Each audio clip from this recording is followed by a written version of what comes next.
The first time I died, a machine took me. A dumb, badly kept machine on a factory floor. The kind I'd never have allowed within a mile of any shop of mine. The kind that gets neglected until neglect is just an accident waiting for a body to find it. It's seized. That's the word, the exact word, and you'll see in a moment why it's the word that runs through this whole story like a crack through a casting. It's seized, jammed solid in a half-second the way a starved bearing does, and it caught me before I could pull clear. And that was that. 50 years old, one of the finest engineers who ever lived, killed running someone else's junk for an hourly wage in a gray building, by a machine I could have kept alive in my sleep if anyone had ever let me near it as anything but a pair of hands. And the last thing in my mind before the dark was that word, seized, and then a different machine, a beautiful one, the racing robot I'd built with my own two hands, and the day I made it fail on purpose, drove it to lose in front of the whole world, because the man I had idolized my entire life leaned down and told me that the sponsor's money mattered more than the truth. Here is the cruelty of it, the thing I carried out of that dark and across into a second life. I had a gift, and I had a faith, and they were the same thing. The gift was engineering, the real kind, the rare kind. I could build a machine that performed, not just on a bench in still air but out in the merciless real, under load, under heat, under the strain of a race, where a machine either holds together or comes apart, and there is no arguing with which. I understood machines the way some people understand music, could feel where a design would fail before it failed, could coax reliability out of moving parts the way you'd coax a frightened animal to trust you. And the faith was in the work itself. Because engineering, I believed, was the one honest thing in a crooked world. A machine cannot lie. You cannot charm a bearing into not seizing, or buy a casting that won't crack, or sweet-talk a motor into making power it doesn't have. You push a machine hard enough and it tells you the truth about itself, every time, and that truth doesn't care about your money or your name or your sponsor. It cares only whether you built it right. I loved that. I built my whole life and my whole self on that. And I threw away the faith, and let the gift go to rot, because the genius I had worshipped since I was a girl, the hero whose work made me fall in love with machines in the first place, asked me to make my own true machine fail, to betray the one honest thing I believed in, so that money could win. And I did it, and the faith died, and the gift went cold, and 22 years later a neglected machine seized and killed the woman who could have built machines that never would have. And then I opened my eyes, and my robot wasn't a memory I was dying with, it was real, whole, gleaming in the pit in front of me, my tools laid out, my hands young and quick again, and I was 28, in the final. The race still ahead, the machine still true. Let me tell you who I was, because you can't understand the size of what I tanked unless you understand what the work meant to me and where the faith came from. I came up loving machines before I loved anything, a kid who took apart everything in the house to see how it worked and mostly got it back together, and somewhere in there I discovered the heroes of the field, the great engineers, the legends, the ones whose designs were so elegant they made you ache. And one of them, above all of them, was Elias Maddox. I read everything he wrote. I studied his machines the way other kids studied scripture. His genius was the reason I chose this life. The reason I believed engineering was a noble thing, a true thing, a thing worth giving your one life to, because here was a man who built machines of such integrity that they seemed like arguments for a better world, proof that if you were just honest enough and good enough and rigorous enough, you could make something that told nothing but the truth. I wanted to be that. I wanted to build like that. And I earned my way, not through any door he opened, but through my own work, through machines I built that got noticed, onto his team, the team he led, the chance to stand in the same shop as the man who'd shaped my whole soul. Remember the faith. Remember the worship. Remember that I came to him already loving him, through my own merit, because the integrity of the work was the most beautiful thing I'd ever believed in. It's the heart of everything I tanked, and everything I came back to run. I want to be specific about that faith, because it's the whole of who I was before the world got its hands on me, and it's a thing people who've never had it don't understand. I didn't love engineering the way you love a hobby.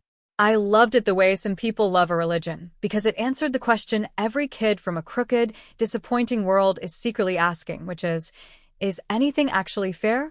And the answer engineering gave me was yes. Here, in this one place, yes.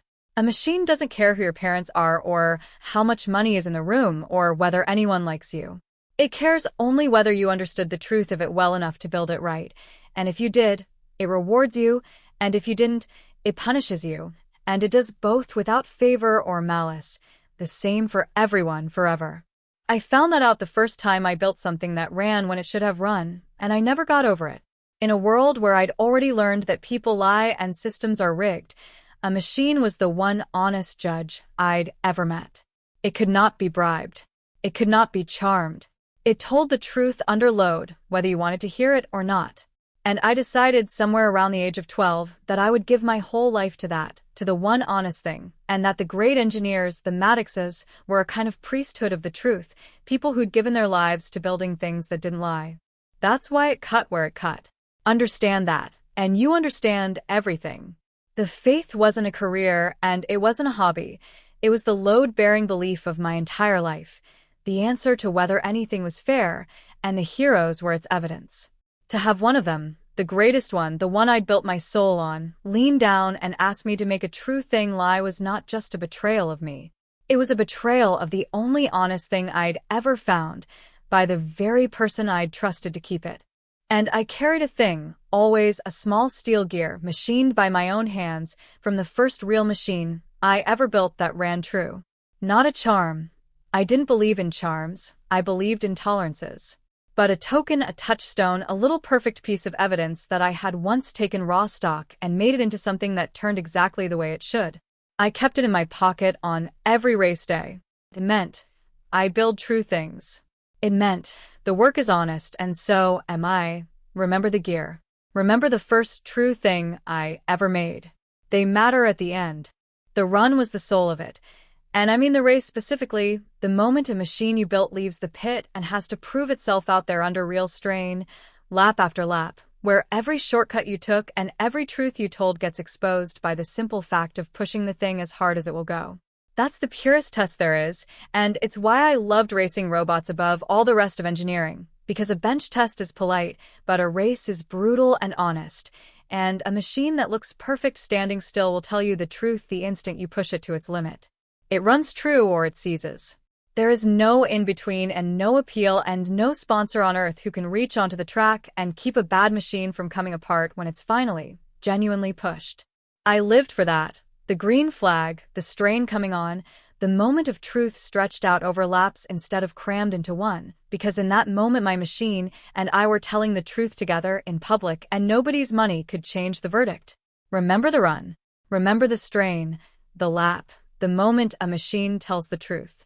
They're where this whole story is raced, and they're what I betrayed, and they're what I came back to run. And then there was Maddix up close, and I learned that even the heroes you build your soul around will sell the truth if the price is right. I need you to understand what it does to a person to discover that, because it's not the wound of a parent or a coach or a backer. It's the wound of an idol, and it cuts in a place those others can't reach. Elias Maddix, up close, was everything I dreamed, and for a while it was the best year of my life, working in the shadow of the genius who'd made me. But Maddix, I would learn, ran on more than genius. He ran on money, the team's money, which came, all of it, from a single enormous corporate sponsor, a company called Corvex, and Corvex did not sponsor our team out of love for the truth. Corvex had its own flagship team, its showpiece, the machine it had poured its marketing budget into, driven by its golden boy, a polished, well-funded engineer named Kane. And what Corvex wanted, what it paid for, was for its flagship to win, because a flagship that wins sells the brand, and a flagship that loses to some better-built underdog is an embarrassment the marketing department cannot abide.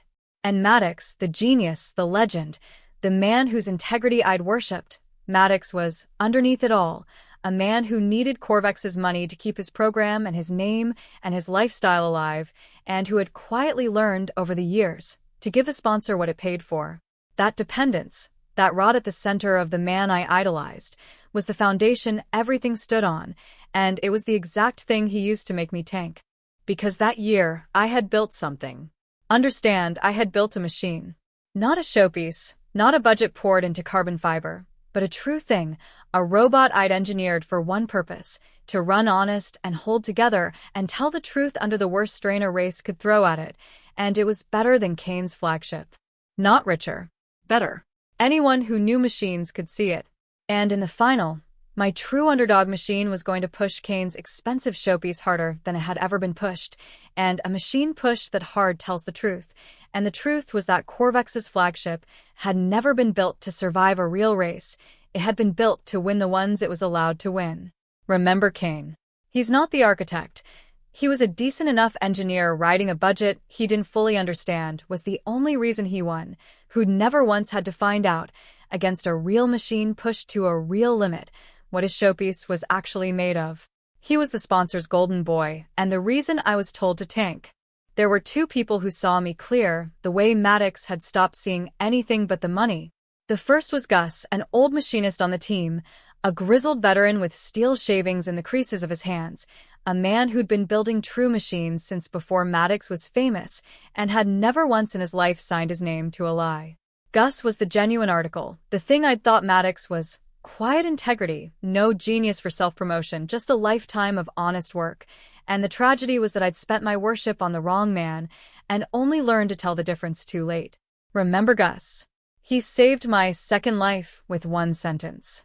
And the second was Danny, my friend, a fellow engineer on the team, sharp and loyal and as in love with the honest work as I was, who had my back in a shop slowly being bent toward the sponsor's wishes, and whom I lost in my first life and came back for in my second.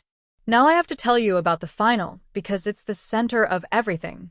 It was the championship, the title race of the whole league, the one that mattered, the one whose winner was crowned the best machine and the best engineer in the sport with everything that followed, the career, the recognition, the future in a field I'd given my soul to.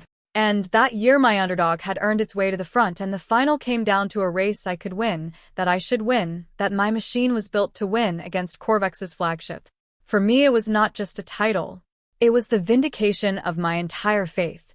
Proof, in public, on the track, that a true machine honestly built beats a showpiece bought with money, that the integrity of the work is real and not a children's story, that the thing I'd believed since I was a girl studying Maddox's designs was actually true. It was everything. And it was, of course, exactly the thing Corvex could not allow and Maddox could not afford to let happen.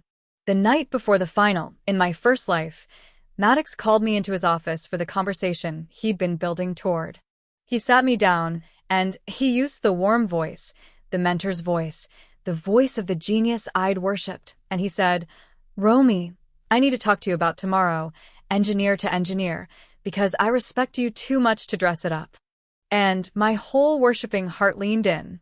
Your machine is better than Kane's. You know it, I know it, anyone with eyes knows it. And in a perfect world, the better machine wins, and that's the end of it.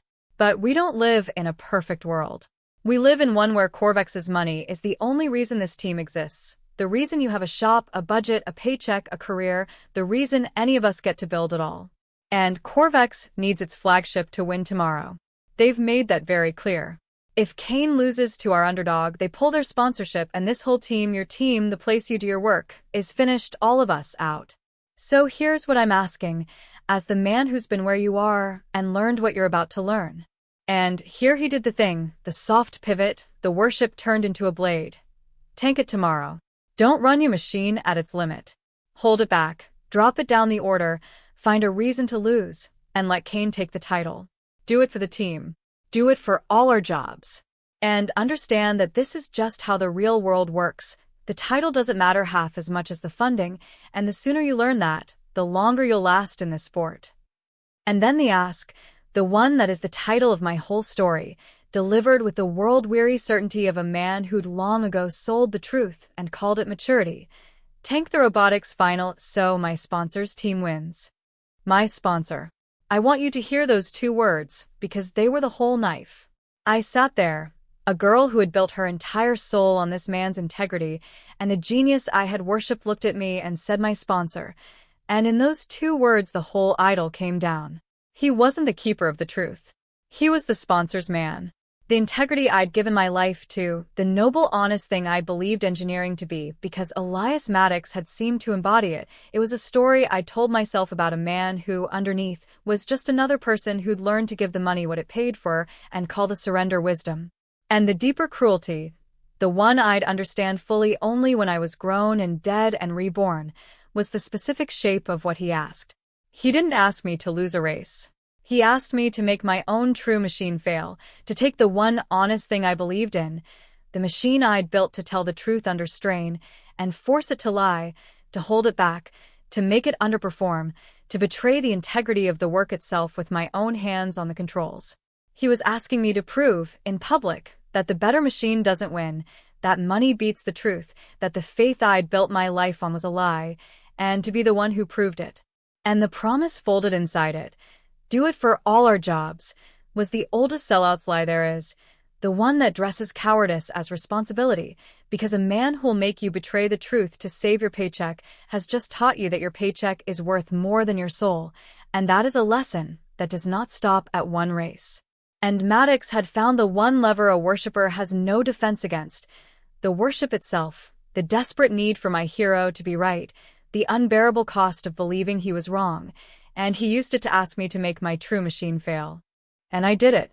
God forgive the engineer I was, but understand her, I did it. The next day, in the final, in front of the cameras and the crowd and the whole sport, I tanked it. Not crudely. Maddox wanted it to look real, and I knew my machine well enough to make it convincing. I'd attuned it just enough, ran it just off its limit, drove it to hold station instead of pushing, let it look like an underdog that ran out of pace instead of an underdog deliberately strangling itself. I made my own true machine lie.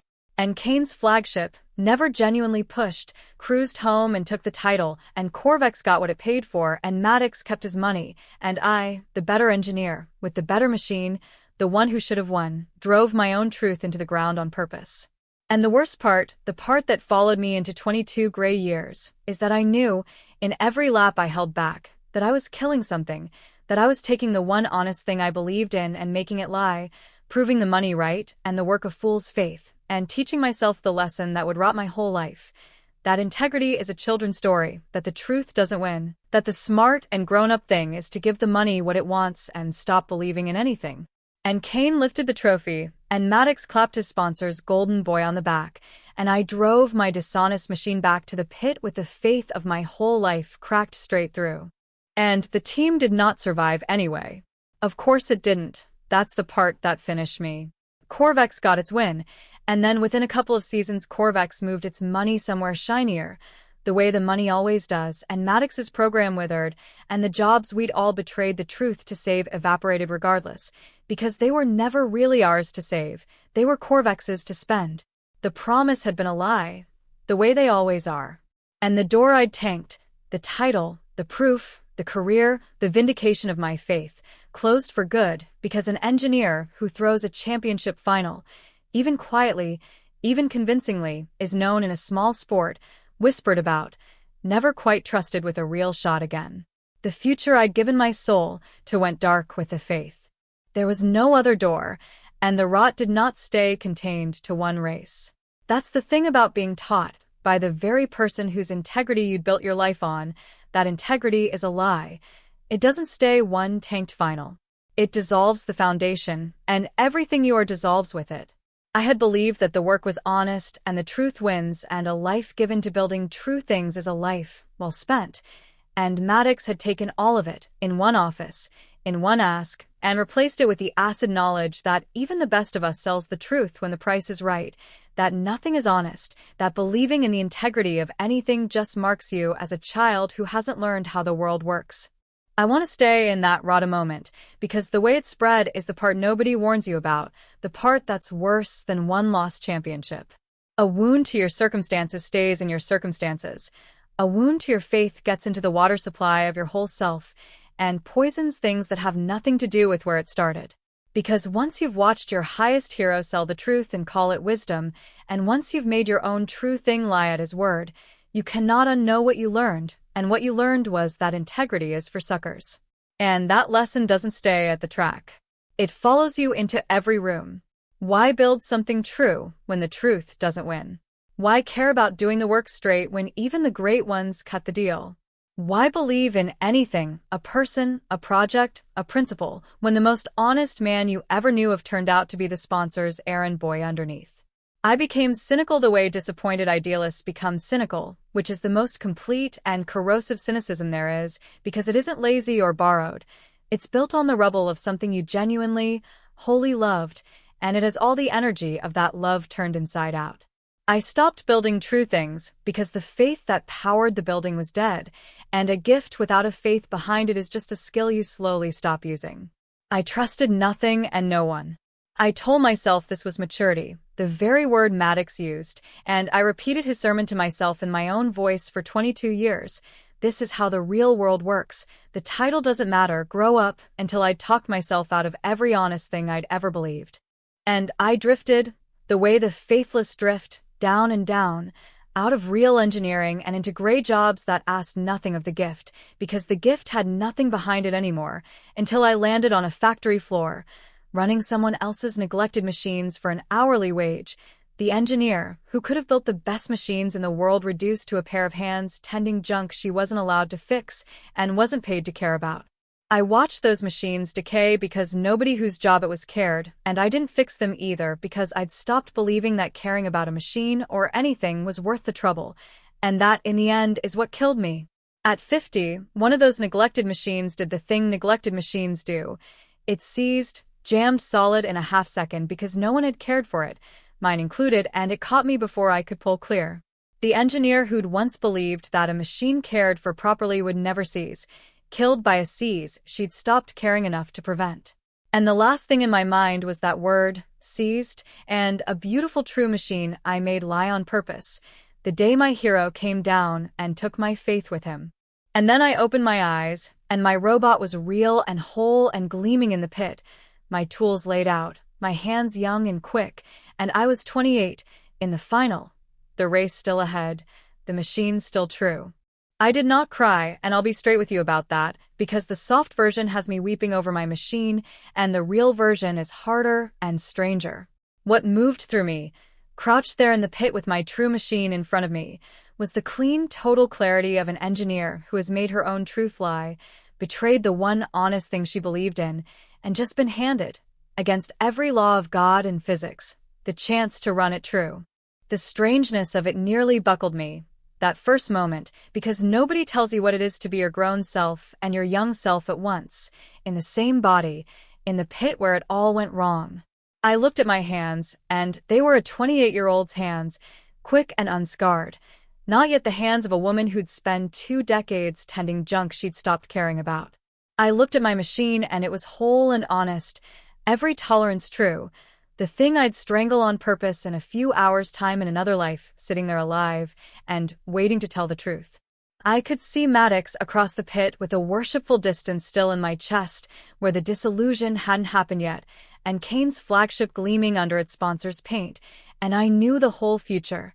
The tank, the broken faith, the acid, the gray decades, the seas that would kill me. I knew all of it, carried all of it, in a body that hadn't lived a day of it. For one strange beat, I half expected, every time I blinked, to wake back on the factory floor with the machine jamming and the dark coming up. But the gear was real in my pocket, and the machine was real under my hands, and when I checked the tune it was perfect, honest, ready, and slowly the strangeness settled into the one hard certainty underneath, that this was not a dream and not a mercy I'd earned, just a window thrown open one more time, in the pit, the machine still true, and that I was not going to spend it dazed. I had a race to run true. More than that, I had a faith to take back out of the rubble I'd let it become, and a machine to run instead of strangle, and one chance to prove on the track that the truth wins, where I'd proven the opposite. And underneath the clarity lower down was something I'd thought was dead, the faith. Because I put my hand on my machine, and I could feel it again, the integrity of it, the truth built into every tolerance, and the faith came flooding back up through my hands after 22 years of acid and ash. I nearly fired it up right there just to hear it run clean, because I'd spent a whole gray life believing the truth didn't win and integrity was a children's story, and now I was 28 and a true machine was under my hands again, ready to prove on the track that the faith was real after all. Even if the title had been gone forever, I think I'd have wept just for that, for the machine, for the faith, for the honest thing I'd thought I'd killed. The revenge, whatever it became, was always going to run second to that. The first thing was that I had my faith back. Everything else came from refusing, this time, to make it lie.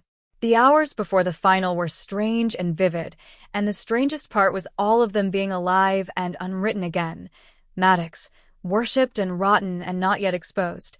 Kane, polished and propped up and not yet seized. Corvex's people in their branded jackets. Gus with steel in the creases of his hands. Danny, who'd had my back, whom I'd lost in another life. I moved through that pit the way an engineer walks a failed design, finding every place the first build went wrong. I found Gus first at the bench, not for help with the machine, for something closer to a true compass, after a lifetime pointed at a false one. In my first life after I tanked it, Gus had known. A machinist that good, who'd helped me build that robot bolt by bolt and knew exactly what it could do, would have watched me run it off its limit and known. A machine that true doesn't just run out of pace, not in the hands of the engineer who built it. And something in old Gus had gone quiet and grieved because he'd spent 50 honest years on the belief that the work was worth doing straight, and he'd watched a kid he believed in make her own truth lie, and he could never prove it or undo it. So in my second life, I went to him, and I said, plain, they want me to tank it. To make my own machine lose. Maddox himself, for the sponsor. And Gus looked up from the bench with those steady old eyes, the eyes of a man who'd never once signed his name to a lie, and he was quiet a moment, and then he said the thing I carried into every machine I built for the rest of 2 lives. Listen to me, because I've only got the one thing to say, and it's the only thing I've ever known for sure. A machine tells the truth. That's the whole of it, and it's the best thing in this rotten world, because it's the one truth nobody's money can buy off. You can dress up a bad machine, you can fund it and paint it and put a golden boy in the seat, and it'll win the races nobody pushes it in. But you push it, really push it, the way only a better machine can push it, and it tells the truth about itself, every time, and the truth comes out as a seize or a crack or a part on the track, and there's not a sponsor alive who can stop it. So you run yours, kid. You run it at the limit, and you make them push their showpiece to keep up, and you let the race tell the truth. Don't you dare make a true thing lie to save a coward his paycheck. The race doesn't care whose sponsor anybody is. It only cares who built it right. He didn't know he was the genuine article I'd spent my worship on the wrong man instead of finding. He didn't know he was describing the shape of my death and my resurrection. I never told him, but I've carried it into every build since. A machine tells the truth when you push it. The race doesn't care whose sponsor you are, so run yours at the limit and make them push their showpiece until it tells the truth. I did not confront Maddox that day, and people always ask why I didn't expose him the second I woke up knowing what he was. The answer runs underneath this whole story, because a confrontation was a scene, and a scene was a thing Maddox could win easily, because he held the legend and the team and the story and a young engineer's whole future in a small sport. He was the great Elias Maddox, fluent in the language of the wise veteran, teaching an idealistic girl how the real world works, and any accusation I made would be turned, instantly, into proof that I was naive, ungrateful, a hothead who didn't understand the realities of the business, and the sport would believe him, because he was the legend and I was nobody, and believing him cost them nothing, and believing me cost them their comfortable picture of a great man. The one move he had no answer to was an engineer who simply, quietly, was no longer available to make her machine lie. So, I gave him nothing to push against. I was respectful, I was the worshipping protege he expected, and inside I was a sealed design he couldn't read, and I let him walk toward the final, certain that the girl he'd ordered to tank it had quietly, permanently, decided to run. And I watched Kane, because Kane was the golden boy at the center of it, and I needed to see him clear with my second life eyes. And here's what I saw. An engineer who had no idea what he was. Kane genuinely believed his flagship was the best machine because it had always won, and it had always won because Corvex's money had bought it the best of everything, and because, when it came down to it, the better machines had been told to tank, all without Kane ever knowing. He wasn't cruel. He was, in his polished way, perfectly decent. He was just a man who had never once had to find out, against a real machine pushed to a real limit, what his showpiece was actually built to survive, because the sport had been arranged so he'd never have to. Remember that. It's why his C's wasn't just a mechanical failure. It was the first honest measurement of his whole career, the first time his machine was genuinely pushed and made to tell the truth. And an engineer can survive that, even be made by it, the way I'd never been let to. Kane wasn't the architect. He was the golden boy the architects propped up, and the reason I was told to make my truth lie. And there was Danny. I have to tell you about Danny because in my first life I lost her along with everything else, and some of what I came back for was her. Danny was my friend, a fellow engineer on the team, as in love with the honest work as I was, a woman who'd argue with you for an hour about a tolerance because she cared, who lit up at a clean solution, who'd stayed on a team slowly bending toward the sponsor's wishes because she believed, like me, that the work was worth doing straight. In my first life, after I tanked it, I'd pulled away from Danny the way you pull away from everyone when you've done a thing you're ashamed of because a fellow engineer sees a machine run, and Danny had built half that robot beside me and knew exactly what it could do, and when I ran it off its limit she'd have known. A machine that true doesn't just run out of pace. And I couldn't stand to be known by the one person who'd believed in the work with me. So I lost her. So in my second life I found her, in the pit before the final, and she did the thing she always did. Looked up from a fastener and said, "We're running it flat out, right? Tell me we're letting it off the leash." I have wanted to watch that showpiece try to keep up with our machine for the entire season. And in my first life, I'd given her some flat non-answer, already half decided to tank. This time I looked at her and said, "Flat out, Danny. Every lap. We make them chase." And Danny grinned the grin of an engineer who's about to watch the truth come out and said, "Good. Because everybody in this pit who actually knows machines knows it's ours. The only people pretending it's Kane's are the ones signing the checks. Let's go make it tell the truth." Out of the mouth of a fellow believer in the honest work, the whole truth, plainly. I kept Danny this time. She was at my bench, arguing about tolerances for the whole of a life that actually had people in it. The day of the final, before the race, Maddox found me one last time, exactly as I knew he would, with the ask he'd built toward. He caught me in the pit, hand on my shoulder, the hand of the genius I'd worshipped, and he said low, "Remember our conversation, Romy. Remember what's riding on this. All of us, the whole team. Be smart today. Hold it back, let Kane have it, do the grown-up thing. And you'll have a long career in this sport. You have my word." I looked at him, this man whose integrity I'd built my whole soul on, and I felt the weight of 2 lives hang on what I said next. And I said, level and clear as a machine that's been built right, "No, Elias. I'm running mine today. At the limit, every lap. If Kane's machine can beat mine when I'm pushing it for everything it's got, then he's the champion, and I'll shake his hand and mean it. But I'm not strangling my own true machine, making it lie, to save a showpiece from being pushed hard enough to tell the truth." The change that came over his face is a thing I'll remember as long as I can true a wheel. He'd never heard it, not from his worshipping protege, not without a seam he could widen back into the old reverent yes. And the warmth fell off him, and what was underneath was tired and cold and corrupt. "After everything I've taught you? You think you're the first idealist who thought the truth would save them? Grow up. I can make sure you never get a competitive seat in the sport again. One word to the right people and you're a known quantity, a liability, the girl who can't be relied on, done. The sport runs on sponsors, and the sponsors will be told what you are. You'll be nothing without people like me, and you're about to throw it away to make a point nobody will remember. Don't be a stupid, naive girl. Tank it." And there it was, at last, the thing under the worship all along.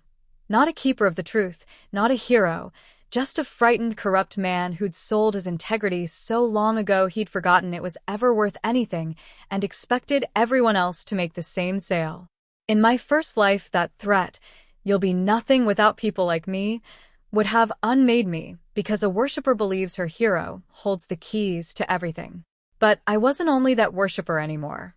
I'd already been nothing.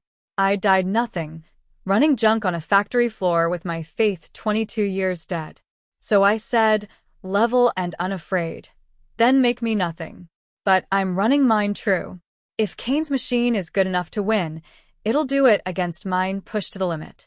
If it can only win when I make mine lie, then it was never the better machine, and you've always known it. And that's the whole reason you're standing in my pit threatening me instead of trusting your sponsor's golden boy to win on his own. A machine tells the truth when you push it, Elias. The race doesn't care whose sponsor anybody is. Watch what the truth looks like.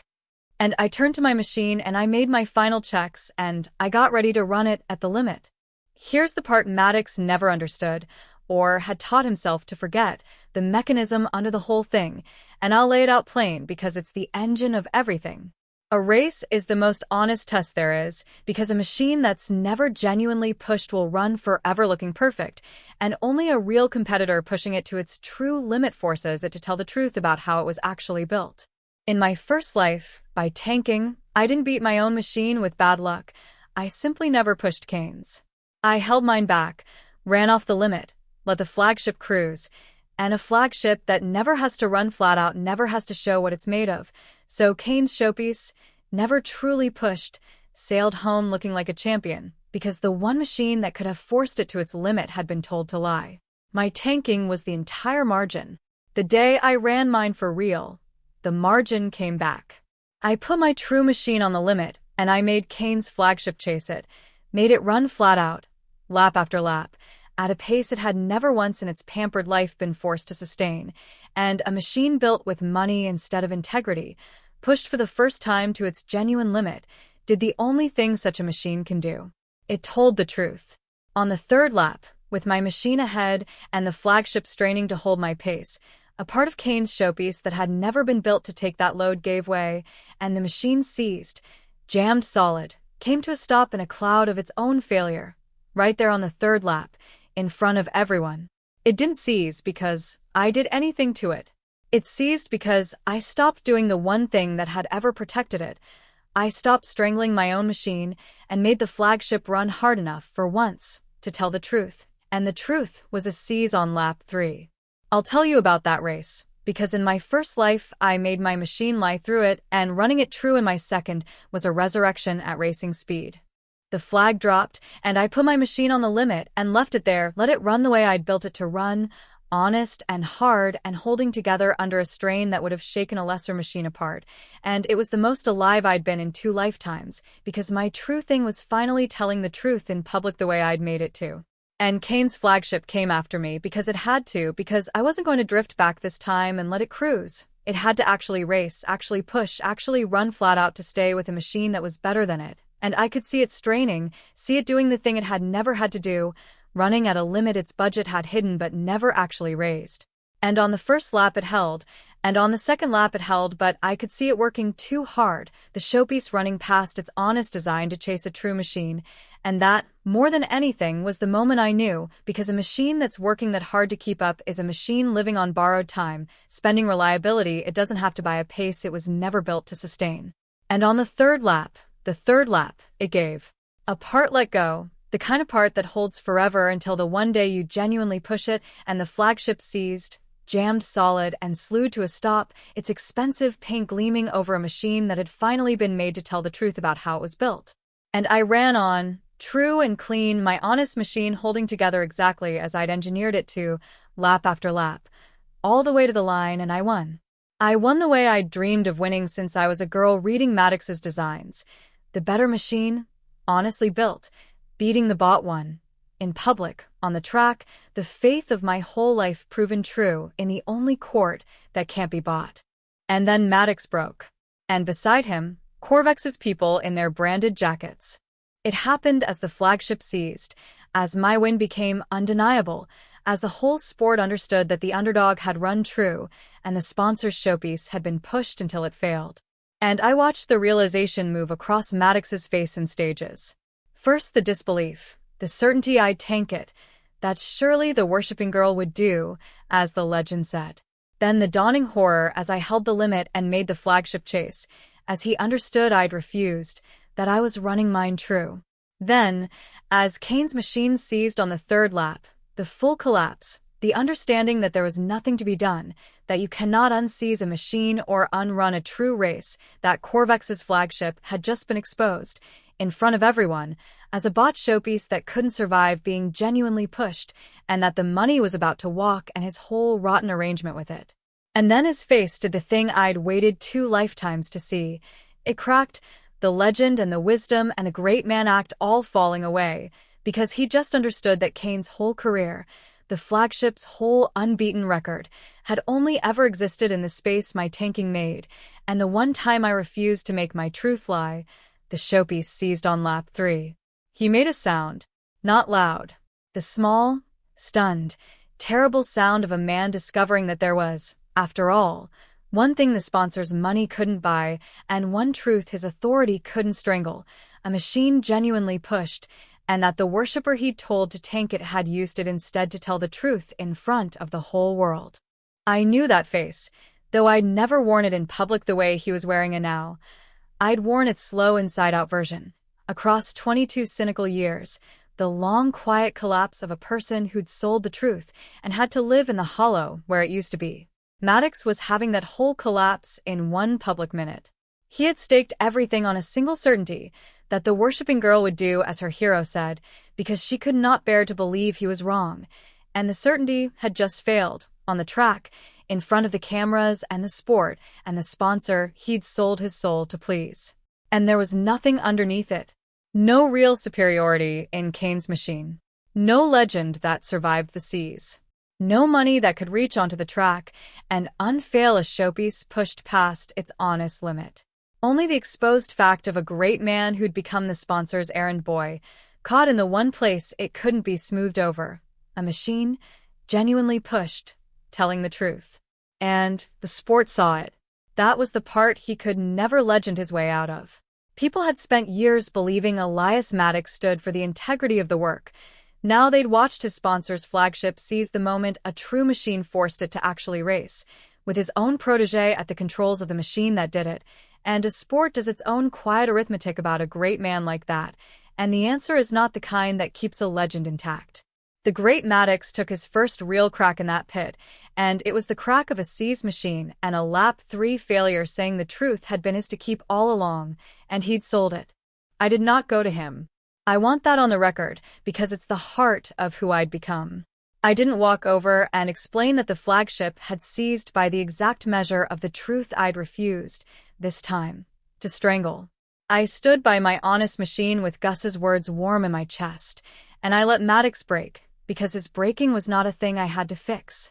The only thing I'd done was run my own machine true and decline for one race, to make it lie so a showpiece wouldn't have to be pushed hard enough to fail. The rest he'd done himself, years before, the day he first decided the sponsor's money was worth more than the truth, and every day after that he kept making the sale. And then something happened that told me everything about what the sport had built around Kane. Kane came to me. Not gracious, not at first. He came with the hollow, stunned look of an engineer whose machine had just failed in a way he didn't understand, and he said, half to himself, staring back at his seized flagship, "It's never done that. It's never been pushed like that." I didn't know it would. And he stopped, and I watched him do the arithmetic he'd never had to do, watched something move behind his eyes, the first crack of an awareness that maybe the wins had never been quite what he thought, that maybe his machine had never actually been the best, only the best funded and the least genuinely tested, that maybe he'd been winning races the better machines had been told to lose. He wasn't cruel about it. He was just an engineer meeting the true measure of his own work for the first time, which is a hard thing to meet, and harder still to suspect that the sponsor who funded you arranged for you never to meet it sooner.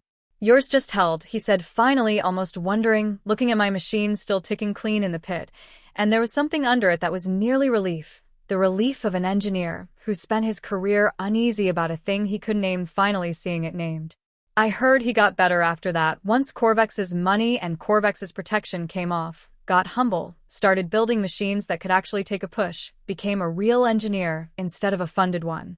The golden boy Corvex held up as the reason to make me tank turned out to be another person the money had failed, just more comfortably, than it failed me. Kane wasn't the architect. He was the showpiece, seized on lap 3. Maddox came to find me a while later, not to apologize, because Maddox didn't have it in him anymore. That part of him had been sold off years ago, but lost and cold, and genuinely uncomprehending, and his not understanding showed me the exact shape of the rot that had nearly consumed me. So I told him.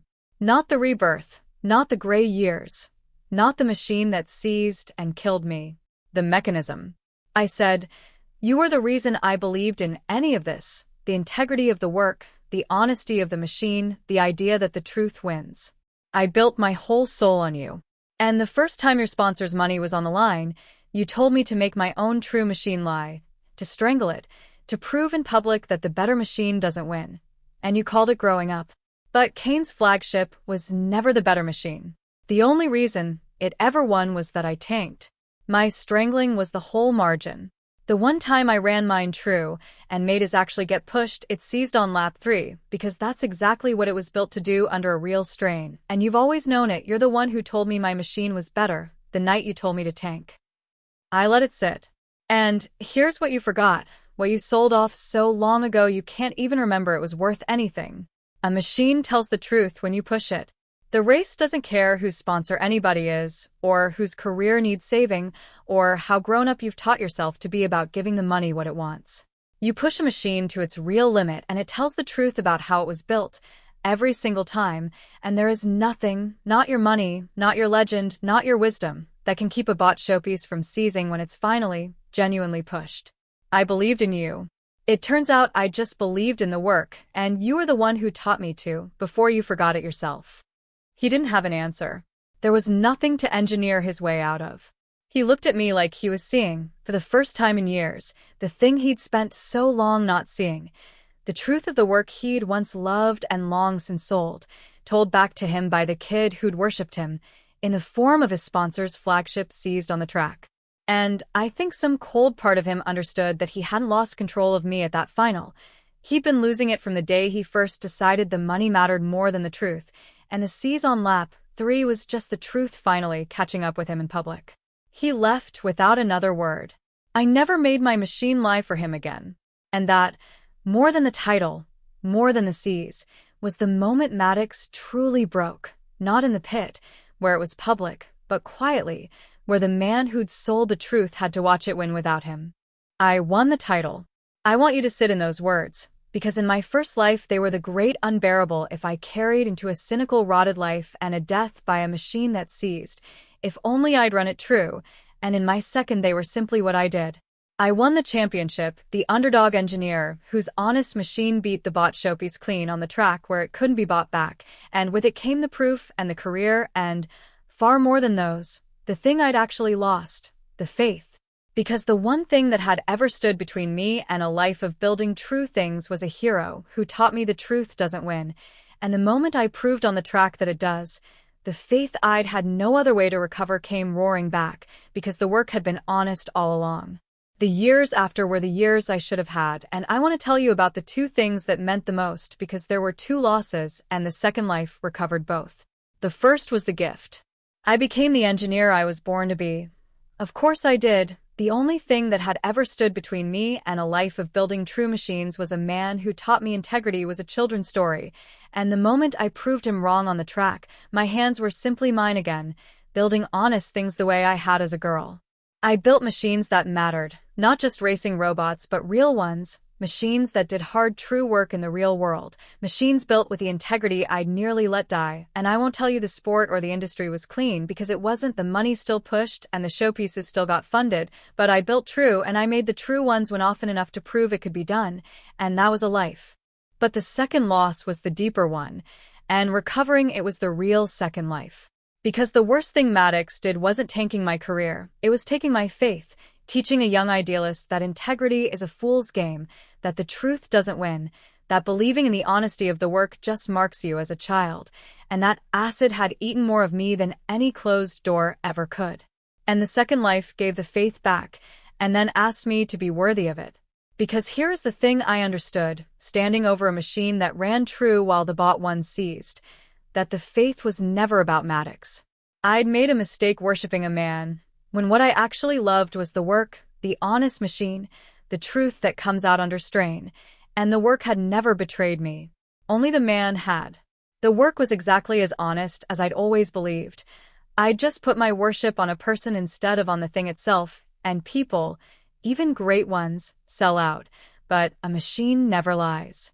And once I understood that, I stopped needing a hero because I could be the thing instead. I could be the engineer of integrity I'd needed Maddox to be, for real this time, and let the young idealists put their faith in the work and not in me, and never, ever teach one of them that the truth doesn't win. And there was one more thing, the quietest. I never forgot what it is to be the young idealist who worships a hero and gets taught that integrity is a children's story. So I became the genuine article, the engineer who builds true and tells the young ones the truth. Gus told me that a machine tells the truth when you push it, and the race doesn't care whose sponsor you are, and you must never, ever make a true thing lie to save a coward his paycheck. I mentored the idealists, the ones still in love with the honest work, and I protected their faith instead of selling it, because some of what I came back for was them, the next kid who'd give her soul to the integrity of the work, who'd never be told by someone she worshipped to make her own truth lie. I saw Maddox one last time, years later, and it's the truest measure of how far the two roads had run apart. I was an established engineer by then, a builder of true things, back at some gathering of the sport that could no longer quite hold itself without acknowledging me, and Maddox was old, diminished, a faded former legend whose great name had become, in the end, most famous in the small circles that knew for the underdog he'd told to tank, and whose sponsor Corvex had long since moved its money on, the way the money always does, leaving him with neither the integrity he'd sold nor the funding he'd sold it for. He saw me, saw the engineer I'd become, the true machines, the standing, the unmistakable fact that the worshipper he'd tried to corrupt had built a whole honest life he could never have a piece of, and the old complicated recognition crossed his face. He came over. He said my name, just my name, Romy, the way they always do at the end. And I waited to feel the old thing, the worship, the ache for the hero's approval, the desperate need for the man I'd built my soul on to be right after all. And it wasn't there. Where it had been was a clean, quiet space, because the worship had finally, fully died, not in bitterness, but in completion, the way a hunger ends when you found the real thing it was hungry for, which in my case was never a man at all, but the honest work, and I'd had that in my hands for years now. There was a whole true life out there with my name on it, machines I hadn't built yet, idealists I hadn't protected yet, and the faith running clean through all of it, and I was so completely full of the real thing that there was nothing left in me to want from the man who'd once been my idea of it. He tried to talk. He said something about how I'd always been the most gifted he'd ever seen, how the sport was a hard business, how a man has to keep his sponsors happy, how I'd understand someday the position he'd been in. It was the closest Maddox could come to an apology, and it still managed to be the sellout's same old sermon. And I noticed, listening, that I didn't need it. Not the apology, not the admission, not anymore anything he had to give, because he'd never actually held the thing I loved. He'd only ever pointed at it before he let it go. In my first life, I'd have given anything for this man to be the hero I'd built my soul on, to have been right, to have kept the faith. I'd have followed him off any cliff. But I'd found the real thing years before, the day my true machine ran clean while his bought one seized, and I'd been living in it ever since. I didn't need Maddox to be my hero. I'd become the thing he only pretended to be. So I let him finish, and I didn't argue, and I didn't accept it either. I just let it land in the air between us and dissolve. I had a real teacher once, I said, and let the pause sit before I finished, an old machinist named Gus. He taught me that a machine tells the truth when you push it, and that you never make a true thing lie to save a coward his paycheck. You taught me to love the work, Elias. I just had to find someone who hadn't sold it to learn how to keep it. And I gave him a small, distant, final nod. Not the worshipping look of the girl who'd built her soul on him. That girl was at rest now, her faith recovered, gone with the cynical rotted life and the seized machine of a death that no longer counts. And then I went back to my own life, my own true machines, my own idealists whose faith I'd never sell, and I left Maddox holding the memory of an engineer he'd told to tank, who had instead run hers true and made his showpiece seize in front of the world.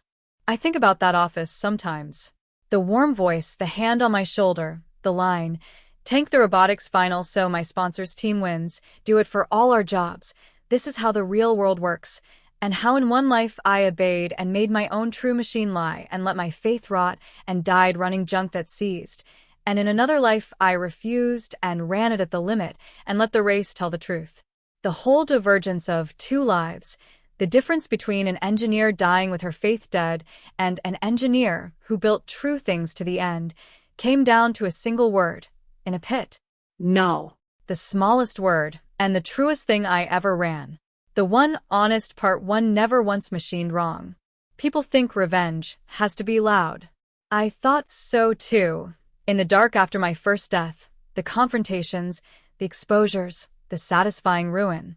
But the most complete revenge I ever took was to run my own machine true while the man who told me to tank it discovered, on lap 3, what his sponsor's showpiece was worth without a better machine being told to lie. I never raised my voice except to say no. I never did a thing to Kane's machine. I just ran mine at the limit and made his get pushed and let the race tell the truth.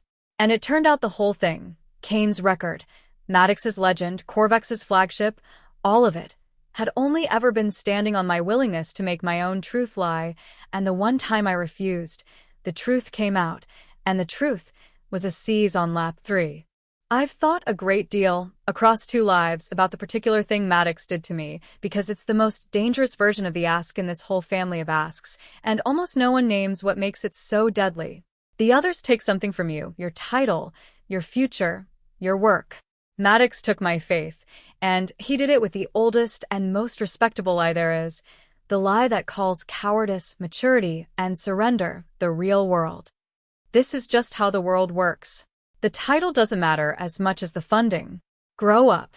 It is the sentence that has talked more good people out of more integrity than any threat ever could, because it doesn't ask you to believe you're doing wrong.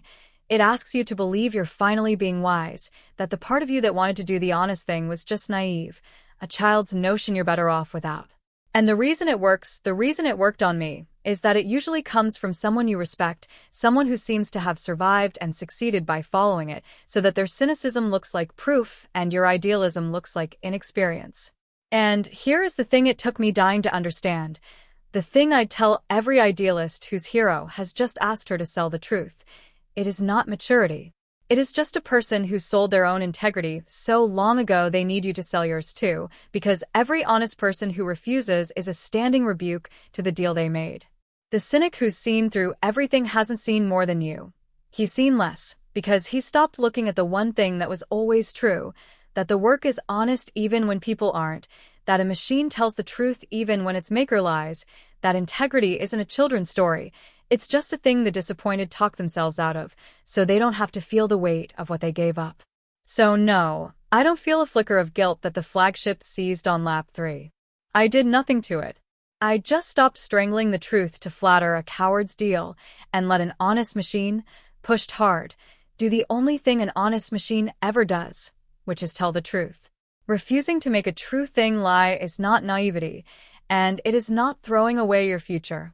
It only looks that way to the ones who already threw away theirs and need company in the dark.